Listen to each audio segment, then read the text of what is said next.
week 2. So strength session includes a little bit of mobility as it did last week, but I didn't specifically call it mobility. So everything in the first strength mobility workout is all about control through your body. So the first 2 exercises is spinal segmentation and the 90-90 transfers. So you're going to do both of those on a mat or on the ground.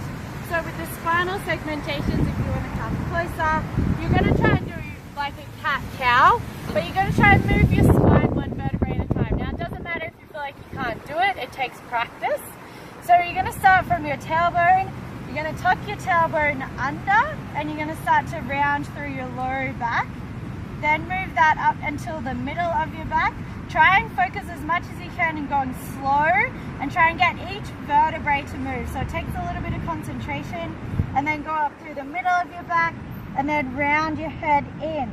Now instead of just going straight back the other way, you're going to try and do it 1 vertebrae at a time. So starting from your tailbone again, start to tilt your tailbone, start to go slowly 1 vertebrae at a time. Stop when you feel like it's hard, and then start to go a little bit more, start to concentrate, drop through your chest, and then lift your head up last. So that's the spinal segmentations. You're going to concentrate on doing 3. Really try and draw your belly in, get your core working. And then the second exercise, the mobility part, is a 90-90 transfer. So if you see here, my knee is in front of my hip, and my other knee is in front of my other hip. My legs are at 90 degrees. If you want to send me a video, I can get a protractor out and show you what 90 degrees looks like. Knees and hips in 90 degrees. Bring your hands into your chest. Now, if your knee doesn't go all the way to the ground, just don't worry about it, it'll get there.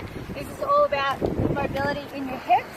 So try and get your front leg as close to the ground as you can. Arms into your chest, and you're going to create tension. You're going to try and keep pushing that front leg into the ground as much as you can. Start to lift your back leg up and really push down through your heel. So lift up nice and tall through your chest. See if you can come all the way over until you're pushing your knees apart. This is like a bear sit position. And then you're going to roll all the way over, trying to keep your chest up. So you're trying not to round. Keep your chest up. Keep pushing your heels into the ground. So you want to try and keep contact and tension into the ground. And roll all the way over to the other side where you get to that 90-90 position there again. So again, it's about control. Don't worry if it doesn't work the first time. Push down through your feet. You're going to come all the way back. So you're going to do 4 transfers like this. Trying to make your hips move and rotate in their sockets. Try not to let your butt come off the ground too much. Pause. So, second set of exercises. So you're going to do those 2-3 rounds, and then you're going to go into deadlifts and the push-ups with a tricep extension. So the first, you can do a deadlift or a hip hinge. So if you're doing a hip hinge, you're going to just practice the movement. So for some people, just this movement is enough, but they're getting that hip hinge from their hips, purely from their hips, not from their back rounding. So hip hinge and then standing up nice and tall, or you can do it with a weight. So you're going to go hip hinge into that movement. Keep the weight super close to you, so you want to keep it as close to you as you can. Stand tall, shoulders back, and then coming back down. So you're going to do 8 to 10 of these. If the weight's heavy, do 8. If you need to do extra, do 10. Then you're going to do 6 to 8 push-ups with a tricep extension. So in this one, you're going to go forward, elbows tucked in, you're going to go down. So when I go down, my hands are close to my ribs. I'm going to lift my hands up off the ground. So I like to go into fists. Lift up, squeeze my shoulder blades together. Try and get your elbows to touch each other, so elbows close together. And then extend your arms back. Try and keep squeezing, keep as much tension as you can in your back. So my shoulders aren't down like this. I'm trying to pull my shoulder blades together. You shouldn't feel anything in your low back, it's all in that upper back. Bring my arms back in, and then hands to the ground, push up. So come down, lift, tension, back, extend, try and get those arms straight, in, push. So you're going to do 6 to 8.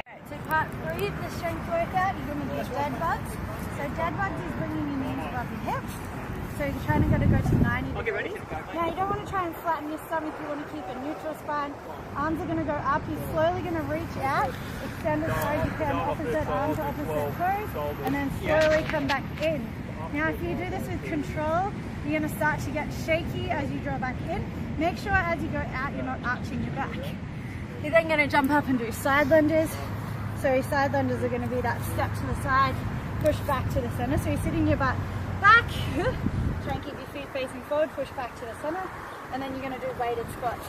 So either without a weight, same with that timing, go down 2, hold at the bottom, and then come up. So your lower squat, make sure your weight's even between your feet, heels and toes, or you can do it with a weight, any weight, coming down, hold for 2, and then come all the way up.